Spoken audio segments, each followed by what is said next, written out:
एक बार एक गांव में बहुत गरीब लड़का रहता था। उस लड़के के पास अपना कोई घर भी नहीं था। जैसे तैसे वह अपने खाने का इंतजाम किया करता था, लेकिन हर बार उसका खाना कोई चुरा लेता था।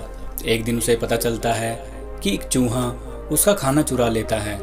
वह लड़का उस चूहे से पूछता है कि तुम मेरा खाना हर रोज चुरा लेते हो, क्या तुम्हें नहीं पता मैं कितना गरीब हूँ?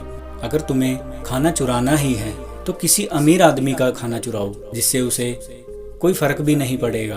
तो इस पर वह चूहा उस गरीब लड़के से कहता है, तुम कितनी भी कोशिश कर लो, जो तुम्हारी किस्मत में लिखा है तुम्हें वो ही मिलेगा।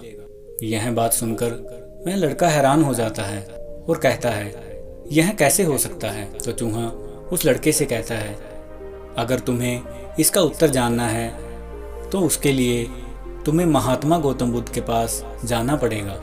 यह सुन वह लड़का तुरंत महात्मा गौतम बुद्ध से अपने भाग्य के बारे में जानने के लिए चल पड़ता है। जाते जाते बहुत रात हो जाती है।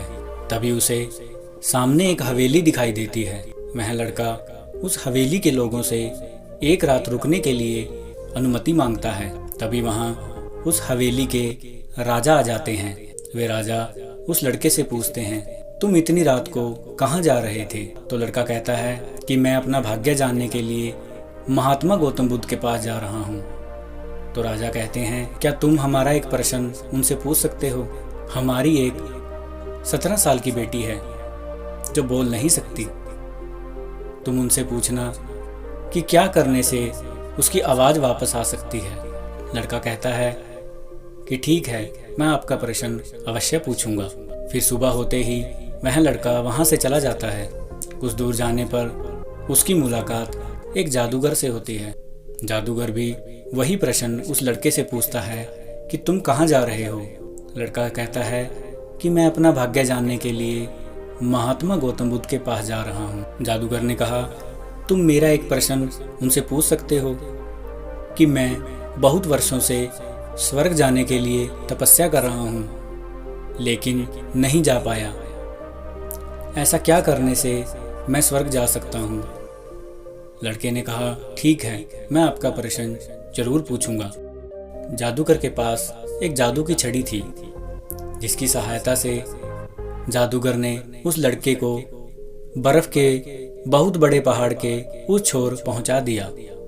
इसके बाद जब वह लड़का कुछ दूरी पर जाता है तो उसके सामने बहुत बड़ी नदी आ जाती है, जिसे पार कर पाना बहुत मुश्किल था। तभी उसकी मुलाकात एक विशाल कछुए से होती है। कछुआ उस लड़के को वह नदी पार करवा देता है और लड़के से वही प्रश्न पूछता है कि तुम कहाँ जा रहे हो?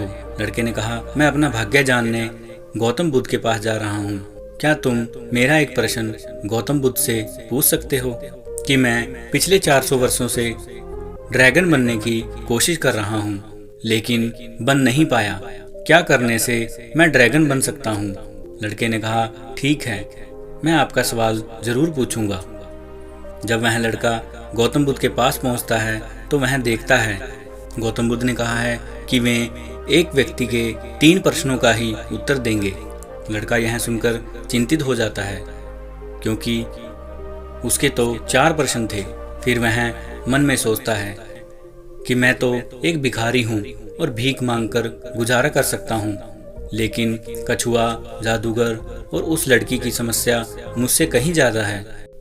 इसलिए उसने उन तीनों के सवाल गौतम बुद्ध से पूछे। गौतम बुद्ध ने कहा, कछुआ 400 सालों से ड्रैगन बनने की कोशिश कर रहा है, लेकिन उसने अपना कवच नहीं छोड़ा, इसलिए वह ड्रैगन नहीं बन पाया।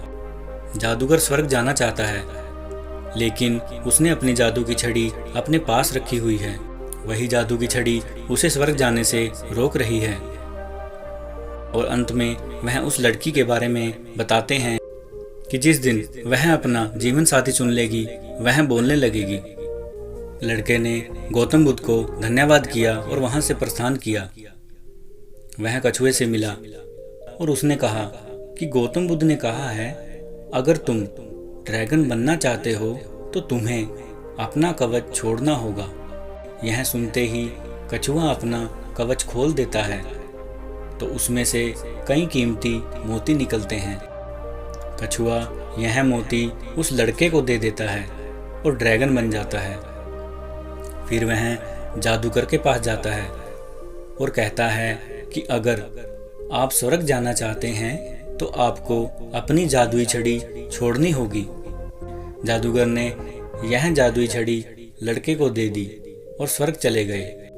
फिर वह हवेली पहुंचा तो वह लड़की उसके सामने आई और बोली, तुम वही लड़के हो ना जो उस रात हवेली में आए थे। इस तरह उस लड़के को धन, शक्ति और एक सुंदर जीवन साथी मिल गया और उसकी गरीबी दूर हो गई। तो दोस्तों, इस कहानी से हमें यह शिक्षा मिलती है कि हमें कुछ पाने के लिए कुछ खोना पड़ता है। जब जादूगर ने छड़ी दी तो उसे स्वर्ग मिल गया। जब कछुए ने अपना कवच छोड़ा तो उसे ड्रैगन बनने का मौका मिल गया। जब उस लड़के ने अपना प्रश्न छोड़ा तो उसे पैसा, पावर और एक खूबसूरत जीवन साथी मिल गया। तो वैसे ही जीवन में कुछ बड़ा पाने के लिए कुछ खोना आवश्यक होता है। आशा करते हैं आपको ये कहानी अच्छी लगी होगी। धन्यवाद।